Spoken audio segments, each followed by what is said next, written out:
Hi guys. Okay, so we're going to be talking about darkness today.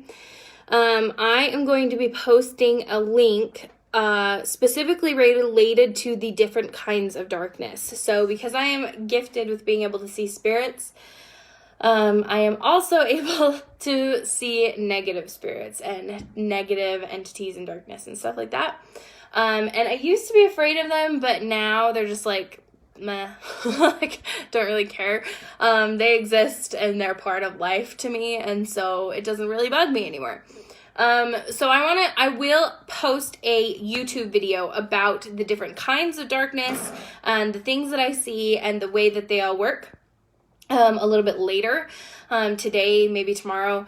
But right now, I want to talk about how to get rid of them, how to stop satanic attacks, maybe, how to expel curses, how to, etc., etc., etc. If you are struggling with darkness and you find yourself just feeling helpless, then this video is for you, okay? I just did a session and this came up and I was like, man, I should probably make a specific video for that intended purpose. So that's what we're going to do today. Okay, so the first thing you have to understand is that darkness can only exist with our own agency. We personally cannot attract or be attracted to dark or negative energies unless we are attracting it, unless we are inviting it into our space. The best way I can describe this is if we think of it in terms of physical and our body. Hello, hi, say hi if you're here. Hi. If we think of our body as our home and we think of entities or dark spirits as people we don't want in our home, right?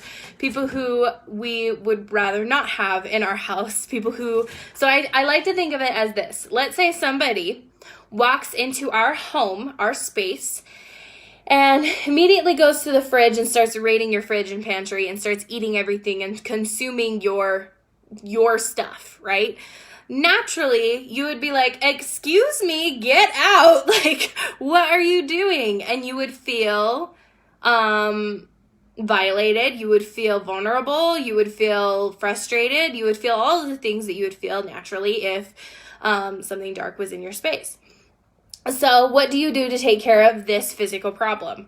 You ask them to leave. You say, get out of my home. Please leave. If they do not leave, you have somebody who has authority to escort them from your home, correct?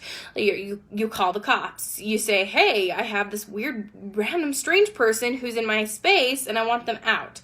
And somebody of a higher authority will come and escort them out of your space and take them where they belong, right? Behind bars. Locked up. So this is the same thing that happens when we are working with negative entities.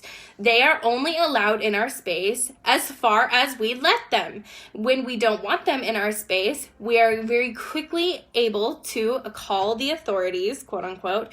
That can be through saying a prayer, asking for angels to come, brighter, wholer, healer, people who have the authority to escort these kinds of spirits out. That is what we're calling upon.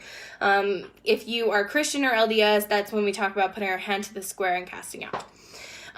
So that is how I like to view demons and darkness and stuff like that. It only exists as long as we allow it to exist, okay?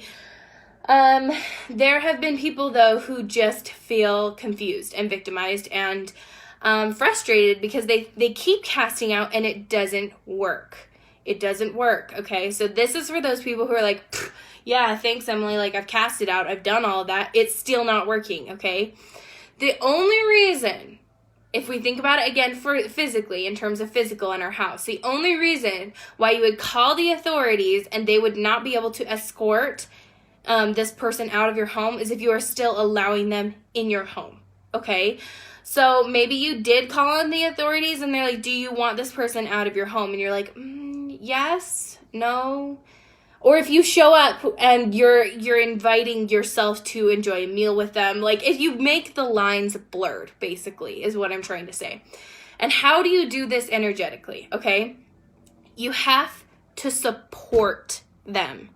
You have to literally support them. Just like you have to support your children, put a roof over their head, you have to feed these entities.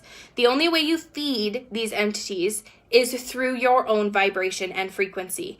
If your vibration is low, if your vibration has a dark quality, if your vibration is struggling in some area and you are not creating a high frequency environment, aka if your doors are not locked, okay, then you are going to invite random people into your home. You're going to allow solicitors. You're going to allow blah, blah, blah, blah, blah, right? So if you have not set your energy up for success, you are going to get invaders. That's just basics, okay? So how do we keep invaders out? We set our energy up for success. The only way to set our energy up for success is to create our energy to be an environment of so much light, it starves the darkness, okay? There is no way that any dark thing can thrive where there is so much light. Okay? Darkness does not exist where there is light. If there is a candle and you hold it in a dark room, it is going to light the room. That is just how it works. It is not possible for the night sky to be so consumed in darkness. It's so bright. It's too bright, okay? So when our energy, when our thoughts, when our feelings, when our vibration, when our frequency is so bright, it casts out the darkness. It cannot thrive. It cannot exist. So when we are feeling like we are attacked, when we are feeling vulnerable, when we are feeling like we can't get these rituals to stop, these satanic rituals to stop, it is because you need to fix something in your frequency. You need to attract something brighter in order for you to thrive, okay? So if it's a chronic thing, like I said, my client today, I don't name names, but sometimes I do share experiences and everybody knows that. My client today said she keeps getting attacked in her sleep and it's driving her crazy and she doesn't know why. And I said, what in your frequency feeds them? And she's like, I don't know. So we were like, okay, let's do a session. We got into a session and we found that at 8 months old, she had a traumatic event and she could not process that traumatic event. And that traumatic event was so low in vibration and so lacking in high frequency and so dark that she was not able to keep her energy light enough to keep the dark out. So sometimes we need to fix something. Sometimes these dark, irritating frequencies are like messengers telling you it's time to change your frequency. It's time to move up in vibration. And so that is what I want to invite you to do. If you still feel victimized, if you still panicked, if you still feel like you're getting attacked constantly, it's time to change something. It's time to raise your frequency, okay?